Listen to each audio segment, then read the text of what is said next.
Hi friends, అందరూ ఎలా ఉన్నారు? అందరూ బాగుండాలి. Welcome to my YouTube channel Jeevitha Paramartham. ఈ రోజు నేను ఒక మంచి టాపిక్తో మీ ముందుకు వచ్చాను. సంక్రాంతి సంబరాలు మొదలైపోయాయి. అందులో భాగంగా మొదటి పండుగ భోగి. భోగి అనగా భోగము లేదా సుఖము అనే అర్థం. మన పూర్వీకులు భోగి మంటలో అనేకమైన ఆరోగ్యపరమైన అంతర్యార్థాన్ని దాచిపెట్టి ఉన్నారు. అది నేటి తరానికి తెలియదు. భోగి అనగా ఇప్పుడు అందరూ టైర్లు, రకరకాల చెక్కలు, రబ్బర్లో లేదంటే ప్లాస్టిక్ కవర్లో కాగితాలతో మంటలు వెలిగించుకుని ఉదయాన్నే లెగ్గానే ఫ్రెష్ అవ్వకుండా కూడా మంట వద్దకు వచ్చి ఒళ్ళు అచ్చబెట్టుకొని చలిని తట్టుకోవడం కోసమని మంటని భావిస్తూ కొంతమంది పల్లెటూళ్ళలో ఆ మంటల్లో నీటిని కాసుకుని ఆ నీటితో స్నానం చేస్తూ ఉంటారు. నిజానికి మన పూర్వీకులు భోగి మంటలు ఎంతో అంతర్యార్థాన్ని దాచిపెట్టి ఉన్నారు. నిజానికి భోగి మంట పర్యావరణ శుద్ధిగా, ఆరోగ్యపరంగా, ఆధ్యాత్మికంగా కూడా ఎంతగానో ప్రాముఖ్యత పొందుకుని ఉన్నది. ఆ యొక్క మంటని ఎలా వెలిగించాలంటే మామిడి చెక్కలతోనూ, వేప చెక్కలతోనూ, ఆవు నెయ్యితోనూ, ఆవు పిడకలతోనూ వాటిని స్వచ్ఛందంగా మంట వెలిగించి వాటిని ఆస్వాదిస్తూ ఉంటారు. నిజానికి ఉదయాన్నే లేచి తెల్లవారుజామునే తలంటి స్నానం చేసి మంచిగా బట్టలు వేసుకుని భోగి మంట ఏ అయితే చెప్పానో ఆవు పిడకలు మరియు వేప చెక్కలో, మామిడి చెక్కలో, ఆవు నెయ్యి వీటితో మంట వెలిగించుకుని మంటను కాగడం వల్ల ఎంతో ఆరోగ్యం మరియు పర్యావరణ శుభ్రత కూడా కలిగి ఉంది.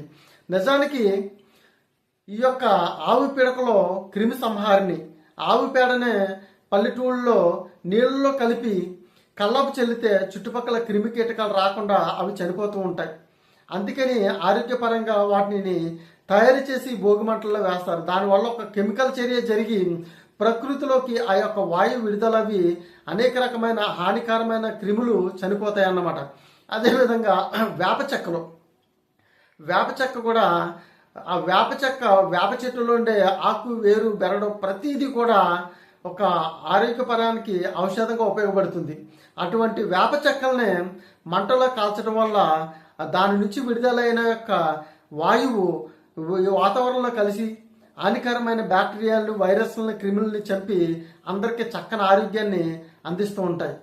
అంతేకాకుండా మామిడి చెక్కల వల్ల ఏంటంటే మామిడి చెట్టు చాలామంది తోరణాలుగా కడుతూ ఉంటారు మామిడాకులు. ఎందుకంటే మామిడాకులు కోసాక కూడా 24 గంటల పాటు అది ఆక్సిజన్ని రిలీజ్ చేస్తూ ఉంటుంది. అందుకే ఫంక్షన్లో కడుతూ ఉంటారు. అటువంటి గొప్ప సౌలభ్యం కలిగినటువంటి మామిడి చెక్కల్లోనూ ఈ యొక్క ఆక్సిజన్ పుష్కలంగా దాగి ఉంటుంది. అటువంటి మామిడి చెక్కలను మంటల్లో కాల్చడం వల్ల వాటి నుంచి రిలీజ్ అయినటువంటి పుష్కలమైన ఆక్సిజన్ పర్యావరణంతో కూడా వ్యాపింప చేస్తుంది. చాలామంది పట్టణాల్లో, సిటీల్లో జాబ్స్ చేస్తూ పల్లెటూర్లు వస్తూ ఉంటారు. వారికి అనేక రకమైన ఆరోగ్య సమస్యలు, ఊపిరితిత్తుల సమస్యలు, చర్మ సమస్యలు, రకరకాల వ్యాధులతో బాధపడుతూ ఉంటారు. అటువంటి వారు ఈ యొక్క భోగి మంట దగ్గర కూర్చుంటే చర్మ సంబంధమైన గజ్జి, దురద, తామర వంటి రోగాలు దూరం అవుతాయి. మరియు ఊపిరితిత్తుల సంబంధమైన ఈ యొక్క వ్యాధులు కూడా దూరమయ్యి చక్కని శ్వాస వాళ్ళకి అందుతుంది. అందుకనే వేప చెక్కలు మరియు మామిడి చెక్కలు, ఆవు పిడకలు, ఆవు నెయ్యి కూడా పుష్కలంగా సర్వరోగ నివారణగా మన ఆయుర్వేదిక శాస్త్రం చెప్తుంది. అందుకనే మంటల్లో ఆవు నెయ్యి నేస్తారు. వాటితో పాటుగా ఈ ఏవైతే ఉన్నాయో భోగి మంటల్లో పిడకలు, ఆవు పిడకలు కూడా ఉంటాయి. ఈ 4 రకాలు కూడా కలిసి ఇది మామిడి చెక్కలు, వేప చెక్కలు, ఆవు నెయ్యి, ఆవు పిడకలు ఇవన్నీ కూడా మంటలో వేసి వాటిని వెలిగించడం వల్ల వాటిలో ఉద్భవించే ఎన్నో ఆరోగ్యకరమైన వాయువు ప్రకృతి అంతా వ్యాపించి చుట్టూ ఉన్న జనాలకి పండగ వాతావరణంతో ఎక్కడెక్కడి నుంచి వస్తున్న వాళ్ళందరికీ కూడా చక్కని ఆరోగ్యాన్ని మరియు మంచి వాయువును, ఆక్సిజన్ను కూడా అది పుష్కలంగా అందిస్తుంది అన్నమాట.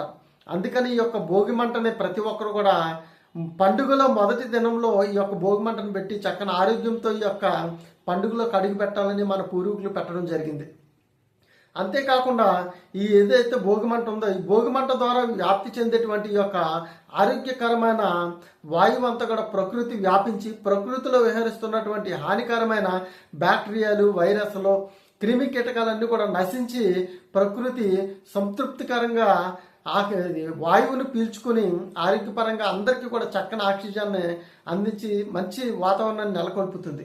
అందుకనే ఈ యొక్క భోగి మంట యొక్క అంతర్యార్థాన్ని తెలుసుకుని ప్రకృతిని కాపాడుకునే బాధ్యత మనందరికీ కూడా ఉంది.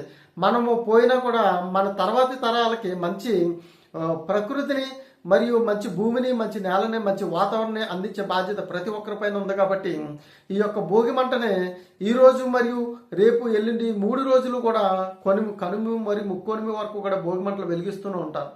వారందరూ కూడా ఏ అయితే చెక్కలు ఉన్నాయో, చక్కని యొక్క పరికరాలు ఉన్నాయో వాటిని భోగి మంటలో వెలిగించి చక్కని ఆరోగ్యాన్ని పెంపొందించండి, వాతావరణాన్ని కాపాడండి. చాలామంది ఇంట్లో ఉన్నటువంటి చెక్క ముక్కలు మాత్రం మంటలు వేస్తారు. పెద్దలు అనేవారు పాత సామాను ఉన్న భోగి మంటలు ఏంటంటే ప్లాస్టిక్ టైర్లు, రబ్బర్లు, కవర్లు ఇలా ఇటువంటివి కాదు. ఎందుకంటే గుమ్మాలో వేప చెక్కతోనూ మరియు నేరేడు చెక్కతోనూ మామిడి చెక్కలతోనూ చేసుకుంటూ ఉంటారు. అవి ఇరిగిపోయిన, పాతబడిపోయిన ఇంట్లో పక్కన పెట్టుకుని భోగి మంట వచ్చిన తర్వాత మంటల్లో కాలుస్తూ ఉంటారు. దాని అర్థం అది. అంతేగాని ప్రస్తుత యొక్క జనరేషన్ మంట వెలిగించడమే ఒక లక్ష్యంగా పెట్టుకుని రకరకాలమైన ఉపయోగకరమైనటువంటి టైర్లు, రబ్బరు, ప్లాస్టిక్ వీటిని మంటల్లో వెలిగిస్తున్నారు. వాటి ద్వారా ప్రకృతి సర్వనాశనం అయిపోతుంది. అందరికీ అనేక రకాలైన ఊపిరితిత్తు సంబంధమైన వ్యాధులు, చర్మ వ్యాధులు వచ్చే అవకాశం ఉంటుంది. అందుకే ప్రతి ఒక్కరు కూడా భోగి మంట యొక్క ప్రాముఖ్యత తెలుసుకుని భోగి మంటను భోగి మంటగానే మంచి సుఖాలు, సౌఖ్యాన్ని అందించేటువంటి ఆరోగ్యకరమైన భోగి మంటను వెలిగించాలి తప్ప ప్రకృతిని నాశనం చేసేటువంటి వ్యర్థాలతో భోగి మంటలు వేయొద్దని ప్రతి ఒక్కరికి వినియోగించుకుంటూ, ప్రతి ఒక్కరు కూడా ఈ యొక్క మంచి సమాచారాన్ని మీరు తెలుసుకుని 10 మందికి తెలియజేసి మన సంస్కృతిని, సాంప్రదాయాన్ని కాపాడుకుంటూ ఆధ్యాత్మికతని నిలబెడుతూ మన హిందూ ధర్మశాస్త్రంలో ఉన్నటువంటి గొప్ప గొప్ప విషయాలన్నీ కూడా 10 మందికి తెలియపరిచి వాతావరణాన్ని కాపాడతారని ప్రతి ఒక్కరికి మనం చేసుకుంటూ ప్రతి ఒక్కరికి కూడా భోగి శుభాకాంక్షలు అంటూ సంక్రాంతి శుభాకాంక్షలు.